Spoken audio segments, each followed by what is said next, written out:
Assalamu alaikum. Vanakkam. Hi, nice to meet you everyone. Nicesoft Institution YouTube சேனலின் ஊடாக A-level மாணவர்களுக்காக தொகுத்து வழங்கப்படுகின்ற general information technology practical video தொடரிலே மூன்றாவது வீடியோ தொடரிலே உங்களை நான் சந்திப்பதிலே எல்லா புகழும் இறைவனுக்கே. நான் உங்களுடன் ஆசாத். வாங்க நாங்கள் நேரடியாக வீடியோவுக்குள் நுழைவோம். சொல்முறை வழிப்படுத்தல் மென்பொருள் தொடரிலே நாங்கள் மைக்ரோசாஃப்ட் வேர்ட் தொடர்பாக கற்றுக்கொண்டிருக்கின்றோம். அந்த மைக்ரோசாஃப்ட் வேர்டிலே நாங்கள் வடிவமைப்பு கருவிகள் தொடர்பாக பார்த்து கொண்டு வருகின்றோம். அந்த வகையிலே அடுத்த வடிவமைப்பு கருவியாக நாங்கள் பார்க்க கருவி சேஞ்ச் கேஸ் என்று நாங்கள் அழைப்போம். அதாவது இந்த கருவி என்ன விடயத்திற்கு பயன்படுத்துவது என்றால், நாங்கள் ஆங்கிலத்திலே தட்டச்சு செய்யும் போது, அதாவது டைப் செய்யும் போது சிறிய எழுத்துக்கள் பெரிய எழுத்துக்கள் என்ற இரு எழுத்துரு அமைப்பை நாங்கள் பயன்படுத்துவோம். அதாவது கேபிட்டல் லெட்டர்ஸ் ஸ்மால் லெட்டர்ஸ் என்ற அம்சத்தை நாங்கள் பயன்படுத்துவோம். இந்த கேபிட்டல் லெட்டர்ஸ் ஸ்மால் லெட்டர்ஸிலே நாங்கள் மாற்றங்களை மேற்கொள்வதற்கு, உதாரணமாக ஏற்கனவே ஒரு பந்தி அல்லது ஒரு பேராகிராஃப் ஸ்மால் லெட்டரிலே டைப் செய்யப்பட்டு விட்டது, அதை நாங்கள் கேபிட்டலுக்கு மாற்றி அமைக்க வேண்டும் என்று சொன்னால் நாங்கள் அதை அழித்துவிட்டு மீண்டும் டைப் செய்ய தேவையில்லை. அதற்கு பதிலாக எங்களுக்கு இந்த சேஞ்ச் கேஸ் என்ற டூல்ஸை நாங்கள் பயன்படுத்துவதன் மூலம் மாற்றிக்கொள்ள முடியும். எனவே இந்த சேஞ்ச் கேஸிற்கு உதாரணத்தை நாங்கள் பார்ப்போம். நான் இதனுடைய ஆவணத்திலே ஜெனரல் இன்ஃபர்மேஷன் டெக்னாலஜி என்ற ஒரு சொற்றொடரை நான் டைப் செய்கின்றேன். எனவே இதை நான் பெரிதாக்குவதற்கு ஷார்ட்கட் கீயாக கண்ட்ரோல் கீயுடன் சேர்த்து ஷிஃப்ட் கீயை அழுத்தியவாறு கிரேட்டர் தென் கீயினை நான் அழுத்துவதன் மூலம் இந்த எழுத்துரு வகையின் அளவு பெரிதாகின்றது. இப்பொழுது இதிலே நான் முதலாவது எழுத்தை, ஒவ்வொரு சொல்லிலும் காணப்படுகின்ற முதலாவது எழுத்தை கேபிட்டலிலே டைப் செய்திருக்கின்றேன். எனவே எனக்கு இதிலே சகல எழுத்துக்களும் கேபிட்டலாக வேண்டும் என்றால் நான் இதிலே பயன்படுத்த வேண்டிய அந்த ஃபார்மேட்டிங் டூல் என்று சொல்லக்கூடிய அந்த வடிவமைப்பு கருவியின் பெயரானது அப்பர் கேஸ் என்று நாங்கள் அழைப்போம். இந்த கருவியை நாங்கள் பயன்படுத்துவதன் மூலம் இதை நாங்கள் முழுமையாக கேபிட்டல் லெட்டருக்கு மாற்ற முடியும். எனவே இதை நாங்கள் முதலில் ஹைலைட் செய்ய வேண்டும் அல்லது செலக்ட் செய்ய வேண்டும். இந்த ஃபாண்ட் பேனலிலே இங்கே காணப்படுகின்ற இந்த சேஞ்ச் கேஸ் என்ற ட்ராப் டவுன் பட்டனை நாங்கள் கிளிக் பண்ணுவதன் மூலம் இங்கே அப்பர் கேஸ் என்ற ஒரு ஆப்ஷன் இங்கே காணப்படுகின்றது. எனவே அதை நான் கிளிக் பண்ணுவதன் மூலம் இது பூராக கேபிட்டல் லெட்டர்ஸ் பெரிய எழுத்துக்கு மாற்றப்பட்டு விட்டது. எனவே நான் இதை முற்றாக ஸ்மால் லெட்டரில் டைப் செய்துவிட்டு கேபிட்டலுக்கு மாற்ற வேண்டும் என்றால் நாங்கள் அழித்துவிட்டு மாற்ற தேவையில்லை. இந்த கருவியை, இந்த டூலினை பயன்படுத்தி நாங்கள் மாற்றிக்கொள்ள முடியும். அதே போல நாங்கள் டைப் செய்து வைத்திருக்கின்ற பூராகவும் கேபிட்டலிலே டைப் செய்து வைத்திருக்கின்றோம். எனவே முற்றுமுழுதாக நாங்கள் ஸ்மால் லெட்டர்ஸுக்கு மாற்ற வேண்டும் என்றால் இதிலே நாங்கள்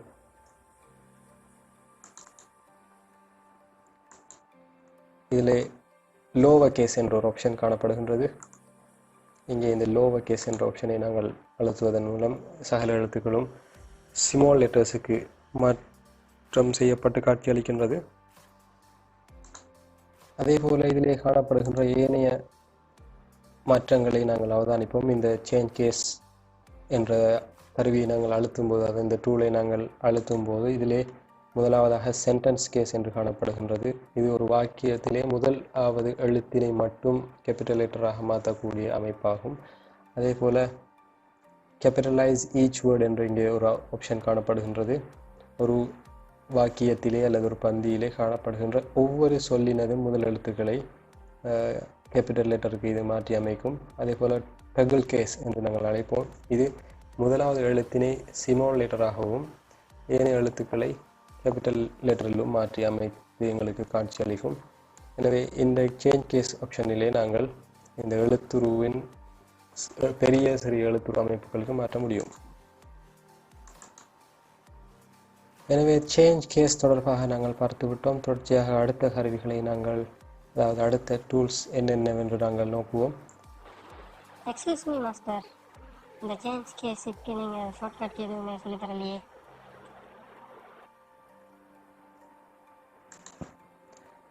இதுக்கு ஷார்ட்கட் கீ காணப்படுகின்றது. இதற்கு நாங்கள் முதலில் எங்களுக்கு தேவையான இந்த சொற்றொடரை ஹைலைட் செய்துவிட்டு கீபோர்டிலே காணப்படுகின்ற ஷிஃப்ட் கீயுடன் F3 என்ற கீயை சேர்த்து நாங்கள் அழுத்தும் போது எங்களுக்கு இங்கே மாற்றங்கள் நாங்கள் காணக்கூடியதாக இருக்கும். நாங்கள் ஷிஃப்ட் கீயுடன் F3 கீயை ஒவ்வொரு தடவையும் விட்டு நாங்கள் அழுத்தும் பொழுது ஒவ்வொரு ஆப்ஷனாக நாங்கள் எங்களுக்கு தேவையான ஆப்ஷனை நாங்கள் பெற்றுக்கொள்ள முடியும். உதாரணமாக இது லோவர் கேஸ், நான் மீண்டும் ஒரு முறை அழுத்துகின்றேன். இது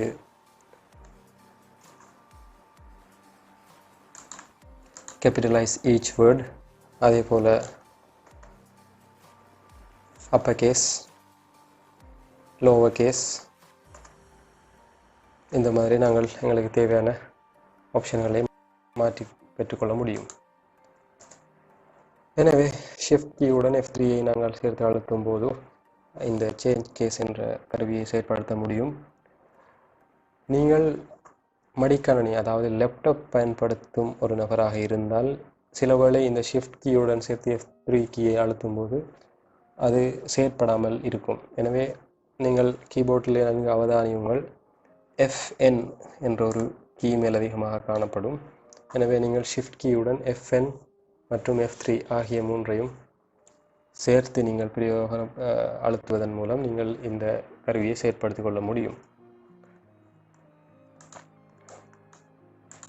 இந்த வடிவமைப்பு கருவிகள் அதாவது ஃபார்மேட்டிங் டூல்ஸிலே எங்களுக்கு தேவையான முக்கியமான டூல்ஸ்களை நாங்கள் ப்ராக்டிக்கலுடன் கற்றுவிட்டோம், அறிந்துவிட்டோம். எனவே இன்னும் ஒரு சில விடயங்களை பார்த்துவிட்டு இந்த ஃபார்மேட்டிங் டூல்ஸில் இருந்து அடுத்த விடயத்திற்கு நாங்கள் செல்ல இருக்கின்றோம். அடுத்த வடிவமைப்பு கருவியாக நாங்கள் பார்க்க இருக்கின்ற கருவி ஃபார்மேட் பெயிண்டர் என்று சொல்லக்கூடிய ஒரு பிரதி எடுக்கக்கூடிய ஒரு கருவி. எனவே இது பற்றி நாங்கள் பார்ப்போம். எனவே உதாரணமாக நான் இங்கே ஜெனரல் இன்ஃபர்மேஷன் டெக்னாலஜி என்ற ஒரு ஹெட்லைனை அல்லது ஒரு தலையங்கத்தினை நான் இங்கே டைப் செய்து வைத்திருக்கின்றேன் என்று வைத்துக் கொள்ளுங்கள். நான் ஒரு 100 பக்கம் கொண்ட ஒரு புத்தகத்தை நான் டைப் செய்கின்றேன். அதிலே குறைந்தது ஒரு 50 ஹெடிங் தலையங்கங்கள் வரப்போகின்றன.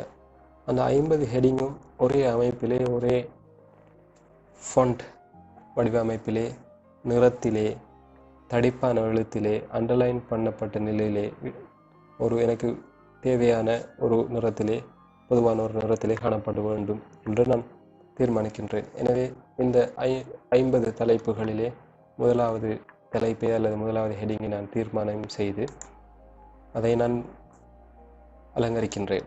எனவே இதை நான் முதலிலே தடிப்பாக்க போல்டு என்ற கருவியை பயன்படுத்துகின்றேன். அதே போல் அண்டர்லைனுக்கு அடிக்கோடிட இந்த அண்டர்லைன் கருவியை பயன்படுத்துகின்றேன். அதே போல் இதிலே நிறங்களை மாற்றுவதற்கு ஒன்று நான் சேஞ்ச் கலர் என்ற இந்த ஃபோன் கலர் ஆப்ஷனை நாங்கள் இதிலே சென்று மாற்ற முடியும். அல்லது இன்னொரு ஆப்ஷன் இருக்கின்றது, இங்கே டெக்ஸ்ட் எஃபெக்ட்ஸ் என்ற ஆப்ஷன் இருக்கின்றது. இதிலே கொஞ்சம் வித்தியாசமாக எங்களுக்கு அட்வான்ஸாக இதிலே வடிவமைத்து கொள்ள முடியும்.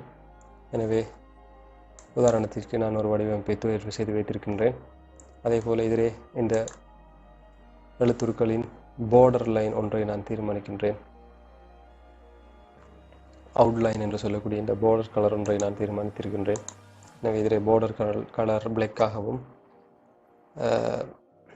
உள்ளே ஒரு கோல்டு சார்ந்த ஒரு நிறத்திலே நான் இதை வடிவமைத்திருக்கின்றேன். எனவே இதை நான் இந்த 50 தலையங்கங்களுக்கும் ஒன்றன் பின் ஒன்றாக செய்து முடிப்பதற்குள் காலம் போய்விடும். எனவே இதற்கு பதிலாக இவ்வாறு ஒரு ஹெட்லைனை மாத்திரம் நாங்கள் வடிவமைத்து விட்டு டிசைன் பண்ணிவிட்டு இந்த ஹெட்லைனிலே காணப்படுகின்ற இந்த நாங்கள் அலங்கரித்திருக்கின்ற இந்த ஃபார்மேட்ஸ்களை மாத்திரம் பிரதி எடுக்க எங்களுக்கு ஒரு கருவி அல்லது ஒரு டூல்ஸ் காணப்படுகின்றது. இந்த ஃபாண்ட் பேனலிற்கு அருகாமையிலே கிளிப்போர்ட் என்ற ஒரு பேனல் காணப்படுகின்றது. அந்த பேனலிலே ஃபார்மேட் பெயிண்டர் என்ற ஒரு டூல் காணப்படுகின்றது. எனவே இந்த டூலினை செலக்ட் செய்வதற்கு முதல் நான் எனக்கு எந்த தலைப்பு, எந்த ஃபார்மேட்டினை நான் பிரதி எடுக்க வேண்டும் என்ற அந்த ஹெட்லைனை அல்லது வாக்கியத்தை நான் முதலில் செலக்ட் செய்துவிட்டு இந்த ஃபார்மேட் பெயிண்டர் என்ற டூல்ஸினை நான் கிளிக் பண்ணுறேன்.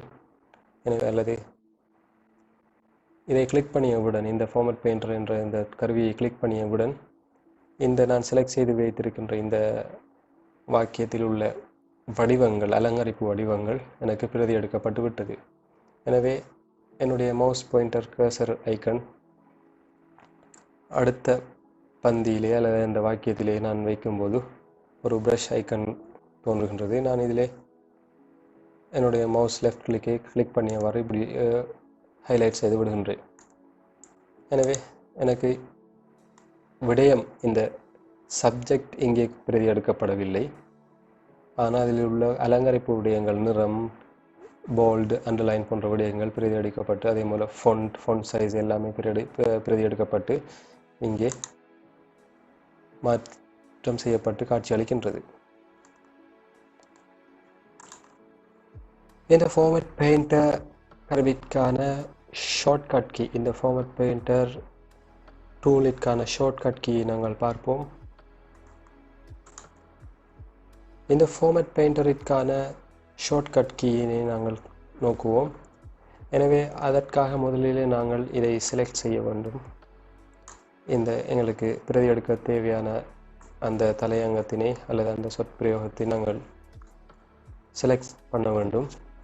அதன் பிற்பாடு கீபோர்டிலே நாங்கள் கண்ட்ரோல் கீயுடன் ஷிஃப்ட் கீயுடன் சேர்த்தவாறு சி கீயை முதலிலே நாங்கள் அழுத்த வேண்டும். பின்னர் நான் எந்த வசனத்திலே அந்த அலங்கரிப்பை பிரயோகிக்க வேண்டுமோ அந்த வசனத்தை செலக்ட் பண்ணிவிட்டு கண்ட்ரோல் கீயுடன் ஷிஃப்ட் கீயுடன் சேர்த்தவாறு வி கீயை அழுத்துகின்றேன். எனவே எனக்கு அந்த ஃபார்மேட் பெயிண்டர் ஷார்ட்கட் கீ இங்கே செயற்பட்டு திரையிலே காட்சியளிக்கின்றது. எனவே கண்ட்ரோல் கீயுடன் ஷிஃப்ட் கீயை அழுத்தியவாறு அதனுடன் சியை நாங்கள் ப்ரெஸ் பண்ணும்போது எங்களுக்கு அந்த அலங்கரிப்பு விடயங்கள் பிரதி எடுக்கப்படுகின்றன. அதே போல் இன்னொரு வாக்கியத்திலே நாங்கள் செலக்ட் செய்துவிட்டு கண்ட்ரோல் கீயுடன் ஷிஃப்ட் கீ மற்றும் வி கீயை அழுத்துவதன் மூலம் பிரதி எடுக்கப்பட்ட அந்த அலங்கரிப்புகள் இந்த வாக்கியத்திலே பேஸ்ட் செய்யப்பட்டு இருக்கின்றது. எனவே இது ஃபார்மேட் பெயிண்டருடைய ஒரு சிறப்பு அம்சம். எங்களுக்கு அலங்கரிப்புகளை மாத்திரம் காப்பி எடுக்க வேண்டும் என்றால் இந்த ஃபார்மேட் பெயிண்டர் டூலினை நாங்கள் பயன்படுத்தி கொள்ள முடியும். இந்த வடிவமைப்பு கருவிகளிலே நாங்கள் ஃபார்மேட் பெயிண்டரை பார்த்து விட்டோம், அதன் செயற்பாடுகளை அறிந்து விட்டோம். எனவே அடுத்த கருவியாக நாங்கள் பார்க்க இருக்கின்ற இந்த கருவி இந்த ஃபார்மேட் பெயிண்டரோடு தொடர்புபட்ட ஒரு கருவியை நாங்கள் பார்க்க இருக்கின்றோம். எனவே நாங்கள் இந்த அலங்கரிப்புகள், இந்த எழுத்துக்களுக்கு நாங்கள் அலங்கரித்து ஒவ்வொரு அலங்கரிப்புகளை செய்திருக்கின்றோம். எனவே இந்த அலங்கரிப்புகளை நாங்கள் ஒவ்வொன்றாக தனித்தனியாக நீக்க வேண்டும். அல்லது எந்த ஒரு அலங்கரிப்பும் தேவையில்லை, ஜஸ்ட் எங்களுக்கு ஒரு டெக்ஸ்ட் மாத்திரம் இருந்தால் போதும். நான் ஒவ்வொரு ஹெடிங்காக செலக்ட் பண்ணி இந்த மாதிரியான வேலைகளை செய்கின்ற பொழுது எனக்கு நேரம் போய்விடும். எனவே தான் இதற்கு பதிலாக நான் எழுத்துருக்களை அழிக்காமல் அதில் உள்ள ஃபார்மட்ஸ்களை, அந்த அலங்கரிப்புகளை, வடிவமைப்புகளை மாத்திரம் அழித்து விடுவதற்கு நாங்கள் பயன்படுத்துகிற ஒரு விடயம்தான் கிளியர் ஃபார்மேட்டிங் என்ற ஒரு சாதனம் அல்லது ஒரு டூல். எனவே நான் இதை செலக்ட் செய்துவிட்டு இந்த ஃபண்ட் பேனலிலே இங்கே கிளியர் ஃபார்மேட்டிங் என்ற ஒரு பட்டன் அல்லது ஒரு கருவி காணப்படுகின்றது. அதை நான் கிளிக் பண்ணுவதன் மூலம் சகல வடிவமைப்பு அலங்கரிப்புகளும் இல்லாமலாகி இந்த மைக்ரோசாஃப்ட் வேர்டிலே இயல்பு நிலையிலே வடிவமைப்பு செய்திருக்கின்ற அந்த வடிவமைப்பு எழுத்துருக்களுக்கும் அந்த எழுத்துரு அளவுக்கும் இது மாறி காட்சி அளிக்கின்றது. எனவே இந்த ஃபார்மேட்டிங் டூல்ஸிலே இந்த கிளியர் ஃபார்மேட் என்ற இந்த சாதனத்திற்கு நேரடியான ஷார்ட்கட் கீ காணப்படாது. எனவே அதற்கு பதிலாக நாங்கள் எங்களுடைய கீபோர்டிலே ALT கீயுடன் HA அழுத்தும் போது அங்கே ஷார்ட்கட் கீ லிஸ்ட் காட்சி அளிக்கும். அதிலே நாங்கள் இங்கே E என்ற கீபோர்டிலே E என்ற பட்டனை ப்ரெஸ் பண்ணுவதன் மூலம் அந்த ஷார்ட்கட் கீ செயற்படும் என்ற அம்சத்தை நாங்கள் கற்றுக்கொள்வோம். அடுத்த விடயத்தை நாங்கள் பார்ப்போம். அடுத்ததாக மைக்ரோசாஃப்ட் வேர்டின் ஏனைய அம்சங்கள் தொடர்பாக நாங்கள் பார்ப்போம். அவற்றை நாங்கள் கற்றுக்கொள்ள மற்றும் ஒரு வீடியோவிலே உங்களை நான் சந்திக்கும் வரை நான் உங்களுடன் ஆசாத்.